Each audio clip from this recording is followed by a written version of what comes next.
Hi, welcome to the Israel First television program with myself, Martin Blackham. Natalie's behind the scenes today with a program that looks at Israel. We look at the news and we have interviews.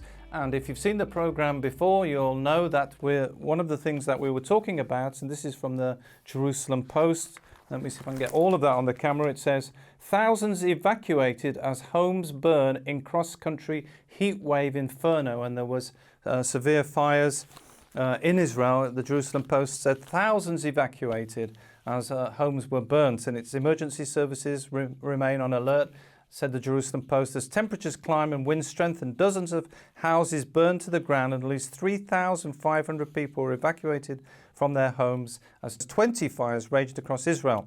Injuries were minimal, with just several people treated for smoke inhalation.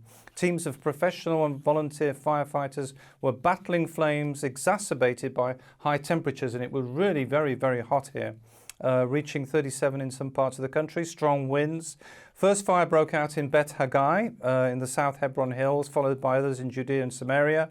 And the residents of Moshav Mevo, Modi'in, were evacuated from their homes as a massive fire engulfed the area. And talking about Mevo, Modi'in, this is the Times of Israel. It says, village founded by singing Rabbi Carlebach burns to the ground in rash of wildfires. And the Times of Israel reported that almost all the homes in Moshav Mevo, Modi'in were destroyed or damaged by flames. We'll have to rebuild, local official says. A community founded by Rabbi Shlomo Carlebach has been almost completely destroyed by fire, local authorities say. As a rash of wildfires hit the area, it's a community apparently of some 250 people nestled in the Ben Shemen forest east of Tel Aviv. One of several communities completely evacuated as homeowners attempted to get out of the way of the raging flames. Some 40 to 50 homes in the town were damaged by fire, according to the Times of Israel. And in the studio to talk about this event, this terrible event of the fires that have raged across Israel, we have Shalom Swartz in the studio today, and he's very kindly giving us his time to talk about the fires. You were an eyewitness to the fire that had happened in Mevo, Modi'in. So you're originally from New York, so I guess you made Aliyah at 20. At 20 years old, yeah. So how come you came to Israel? Was there? Did you always think of coming to Israel, or? There was a moment. I was 20 years old. I rode my motorcycle to Los Angeles for the summer. It was 1976. It was July 4th. It was the 200th anniversary of America, big fireworks and this and that. And I was sitting, I had an Israeli cousin. I was sitting with her and her friends in Griffith Park in Los Angeles. And all of a sudden someone burst in and said they freed the hostages in Entebbe. And I saw the reaction of everyone there. I said, I need to go check this place out. So I went back to New York. I got my things together, and a few months later I came to Israel. So Entebbe, for our folks at home, that was when there was Israelis were taken hostage by Palestinian terrorists and taken to Uganda, and were eventually freed by Israeli IDF Marines. Now, did you originally move to Mevo, Modi'in, the town we've been talking about? I was here for 3 years before I came to the Moshav. I was living in a number of kibbutzim or moshavim, and I went to yeshiva for a little while to learn a little bit about Judaism. I didn't grow up Orthodox, but I sort of came over the years. I developed a taste for it.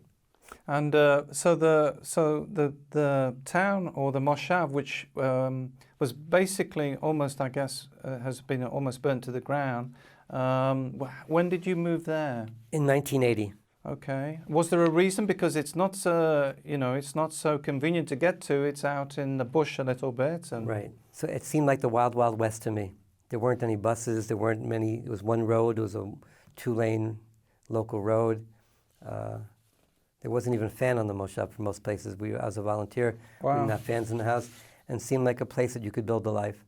And thank God I built a life, a wife, children, grandchildren, friends, community, synagogue, and Baruch Hashem. We will rebuild. Yeah. Now, so you moved to live there. How does it work on the Moshav? Do people build their own houses, or are the houses already there? Or? No, there was a number of groups before us that were sponsored by the army, Nachal, they're called. They come to open yeshuva up, and they weren't successful. In 1976, a group of Rav Shlomo Carlebach's people, I'm a little bit younger than everyone, thank God, they came to the Moshav, and 10 families settled it.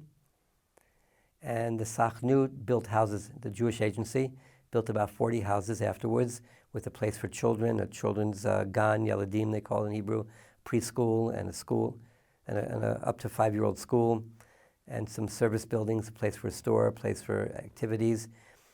And everyone got a house. I came in 1980, a few years afterwards, and over the course of that, a few other families came, till we grew to about 38 families. Now, the location of the moshav, a moshav, by the way, for our, if you're watching at home, you're saying, what's a moshav? It's basically an agricultural community, is that right? We have communal assets, right, but we're different from a kibbutz, that we don't eat together. Okay. And we can go out and work and do our own livelihood.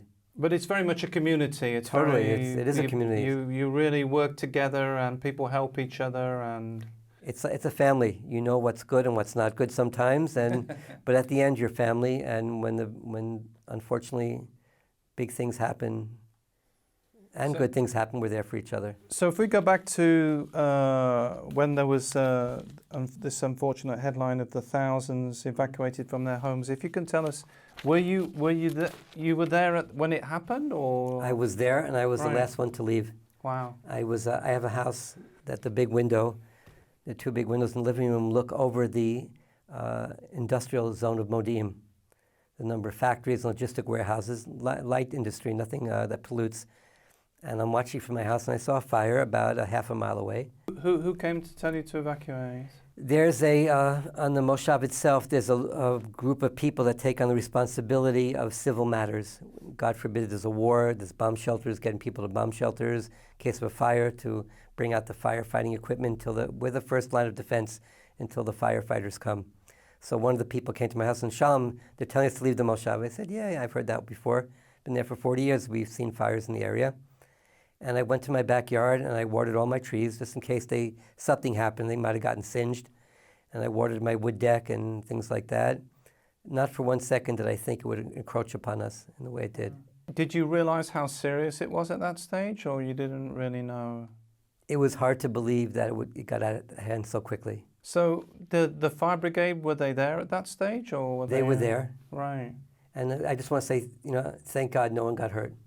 In the community and in the firefighter. Right. Everyone was left in moshav, but the firefighters, in the end of the day, are the ones that put their lives on the line. The first responders, and right. So thank God no one was injured, no one got smoke damage. When there's steam, it's 600 degrees Fahrenheit, and it could just burn your lungs. Right. So thank God no one got hurt. That's the most important thing. So what happened? So did they take you to an emergency center, or? No, I had this big husky dog. He must be weighing 80, 90 pounds, and someone drove me. Actually, what I did was the first thing I said, let's go up to the local the shopping center area, and I went to get ice cream. It was a hot day. I went to get ice cream, and then I realized they weren't letting us back in the moshav, so I went to my daughter's house. It was a few miles down the road. A friend of mine drove me there.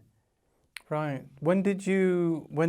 So there wasn't any warning of the fire. The fire just happened, and then you had to evacuate. When did you know that? How serious it was? Was it the next day? It was within a few hours. By 3 hours after I left the moshav, I realized everything burnt down. Gosh. But no. In all honesty, an hour after my house burnt down, I called the moshav lawyer up, and I said, tomorrow morning, feet on the ground. This is our opportunity to anything that was preventing us from extending the moshav to rebuilding it. Is there are no obstacles anymore? This is from day one. We're starting tomorrow morning, feet on the ground. I'm on the administrative board of the moshav for many years. Now, basically, people lost everything, I guess, and there was nothing left. And you can see photographs of the cars. I mean, there was precious things like books, family records, music, and there was a lot of things. People have been very upset, and. Mm-hmm. How do you cope when everything's suddenly gone? I mean, it's almost like it's been erased in a way. Right. So, what I tell people, my father went through the Holocaust, and the most amazing thing about him was he had a lot of really good sense of humor, and he was a very upbeat person, and he always would say, whatever can be replaced in this lifetime is not lost. So everyone's health is intact. The love between people and the outpouring of love from people off the moshav is still there. So, okay, I lost this, I lost that, but it can be replaced. And there's been people like Rabbi Tuli Weiss and Israel 365 and Rebecca's great. And Rebecca Brimmer from Bridges for Peace who've gone in and helped as they can and with the community. So are you all together, or are you in different areas of the country now, or what's the majority of people live at a kibbutz hotel, Chafetz Chaim, which provides social services. A lot of people are suffering from trauma. I mean, it's a normal thing for a 5-year-old kid, losing everything and not being able to return home, and it's a big jolt for them. So there's social services, there's nice accommodation, there's laundry that's done for people, food's provided, and transportation for kids to and from school and now to summer camp.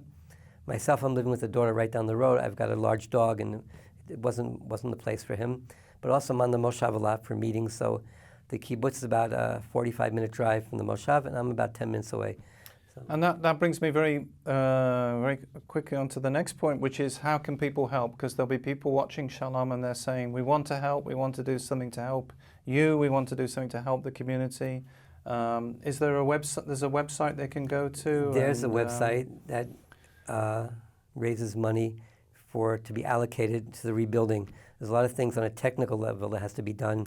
Surveyors, construction engineers, advisors, the best way to deal with sewer waste and things like that we need to employ. So we do it properly, but you only get one chance to do it. I'm in my 60s, most people in their 70s, and this is our one chance to do it and do it right. That I was at the Israel Land Authority last week, and I said to everybody, I said, I've been here for 40 years. I deserve nothing in this life. I'm not saying you owe me this, you owe me that. That's not the way I was brought up.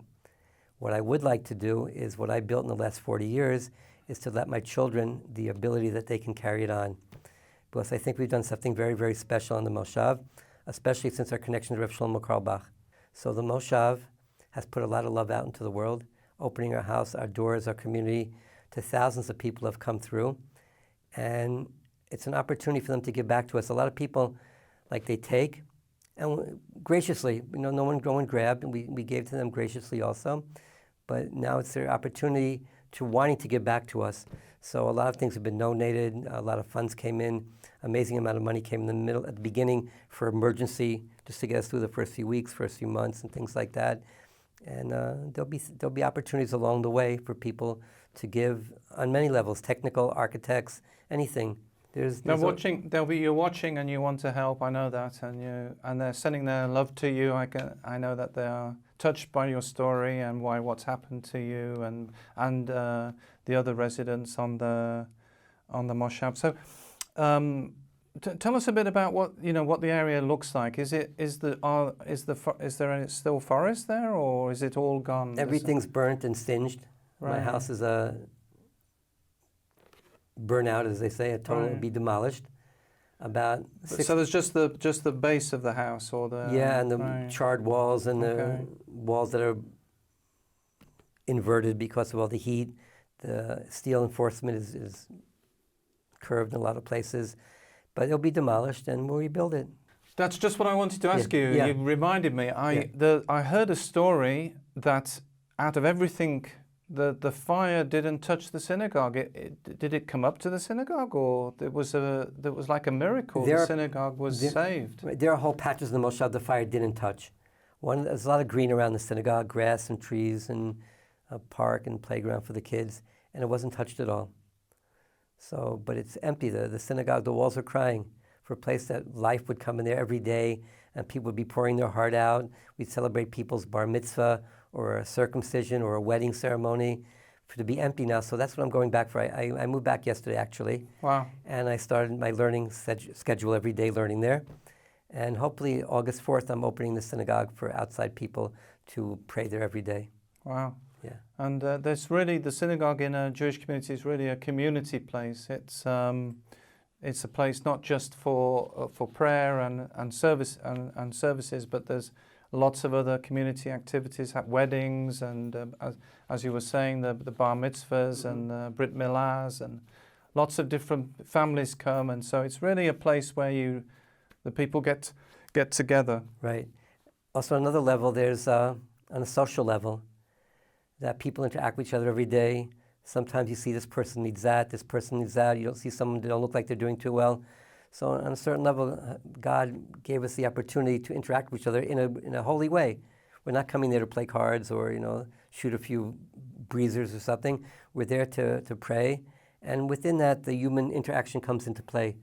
You need this, I need that. How you doing? Can I help you with something? And so the community at the moment, they've got people helping them with the trauma and having lost everything. It's a hard one. Yeah. And so if you want to get involved, we'll put all the details on the screen. You can help them financially. I'm sure they'd love to hear from you as well, to encourage them, to let them know you're thinking about them. And I guess that's all there's all the information at the website, the help website. It's a digital age. Everything is, you can find out in 2 minutes.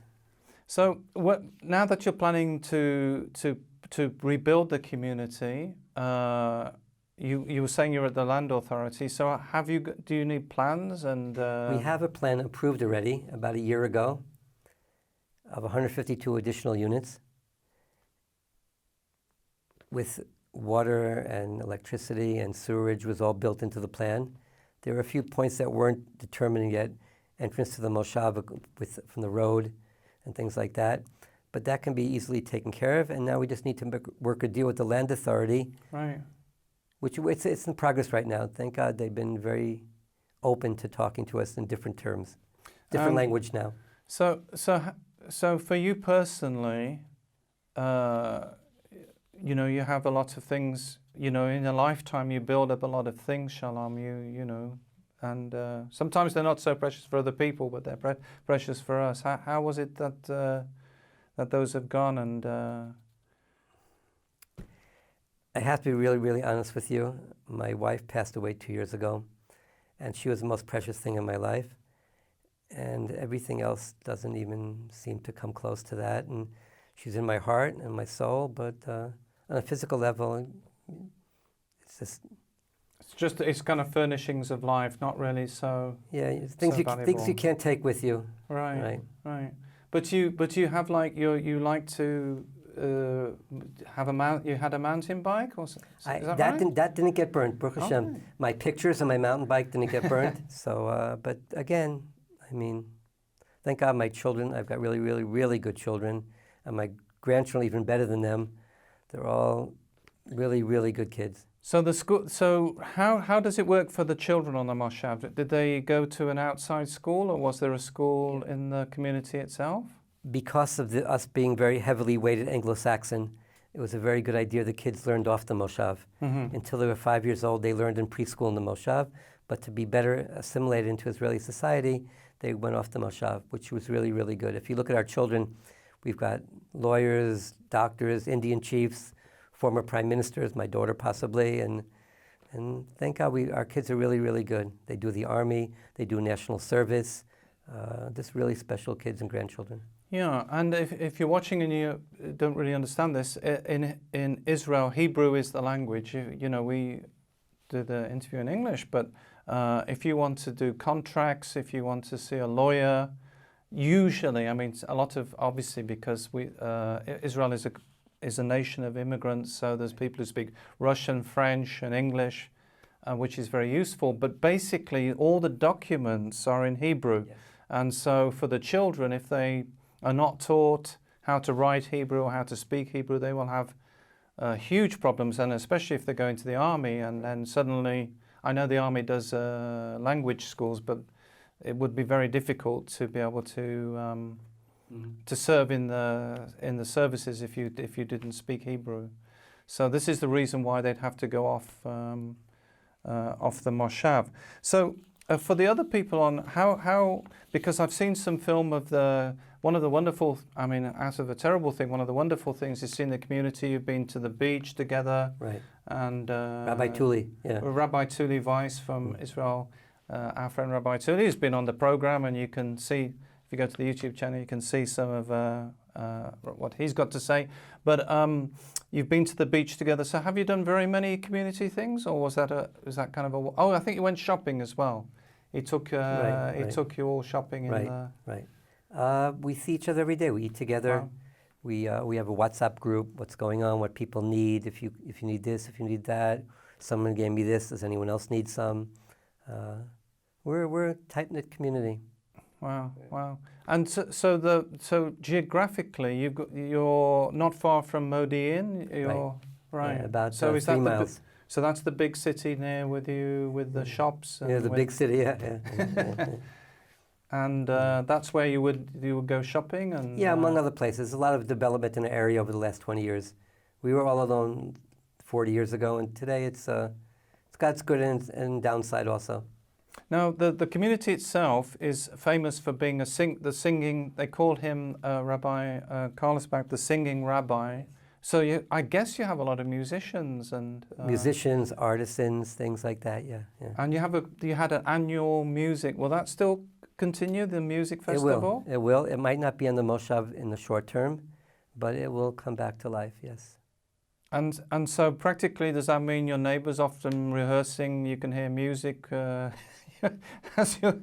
as you going to bed. There's people playing guitars, or is that what it's like? Honestly, a lot of people go. We're country people. A lot of people go to bed at 9 o'clock at night and wake up at 5 in the morning, and it's not like your typical city place where people are up 2, 3 in the morning and they wipe themselves out of the bed in the morning. People go to sleep early, but there's always music on the Moshav. There's always a lot of things with a lot of flair to it. A lot of artists. My wife is a ceramicist.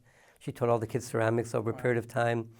And the most amazing thing, like people always send me pictures, all their house burnt up, but a piece my wife gave them is still on the wall, intact. Wow. So, and they said, "Do you want it back?" I said, "No, it just gives me a lot of joy. No matter where I go, I see my wife's work here or there." So did she have a pottery thing in the house? She had a studio. Where she worked? No, she had a studio near the shul. The studio wasn't touched at all. And so is it an agricultural community? Is that...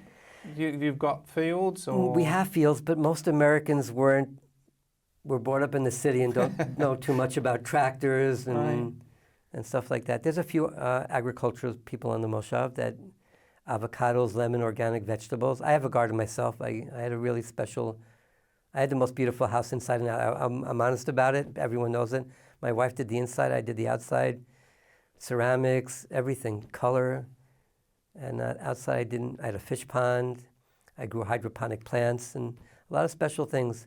Moshav is very special, very, very special place. People with all different spectrums of life, and it's coming back. So if you'd like to help, you've been watching the program today, and you say, "Shalom, I'm really touched by your story. I'm touched by the fire and the loss of the house, and this is really a way you can help." And as Shalom was saying, that. These things are not so important, but they are important. I mean, it's like there's two sides. You need somewhere to live. So if it's raining out, you need an umbrella. So please consider helping. You can go to their website. There's all the information we've given you. And if you want to get in touch, that you didn't catch it or you missed it, please just email us at info@israelfirst.org, and we'll be right back after this.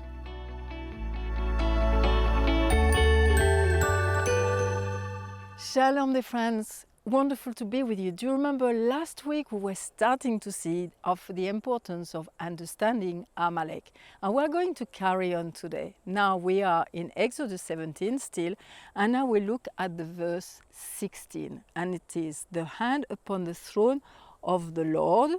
The Lord will have war with Amalek from generation to generation.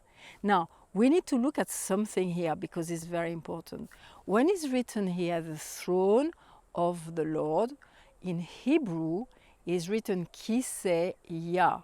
It's not written Kiseh Yahweh, like usually the full name of God. It's only Yah because Amalek is fighting God, all right? And again, when you look at the name Kiseh, we look at it last time, is throne. And there is the only place in the whole Bible there is no Aleph Adian, which is God is doing that in the word in Hebrew to show us, saying, look, I'm telling you, it's very important. Amalek does not want me on my throne. Because you remember the name of the letter Aleph represent God. So there on Kiseh, the Aleph is not there, and God is saying, look, look, look, look, is written. He does not want me on my throne. So it's very important to know that. And again, he said, remember, do you remember? It's like God will have to fight Amalek generation to generation. And it's going to happen to Israel. They have to fight Amalek first, then they will have King Saul has to fight Amalek, and then you have Mordecai and Esther. So you see, it comes generation to generation. So again, we're learning that in the Torah. Isn't it amazing? I think this is so exciting to see God giving some very precise teaching for us to understand the spiritual war that is around us in the world. So that's it. This is what we've learned today, and we'll see you next week. Bye.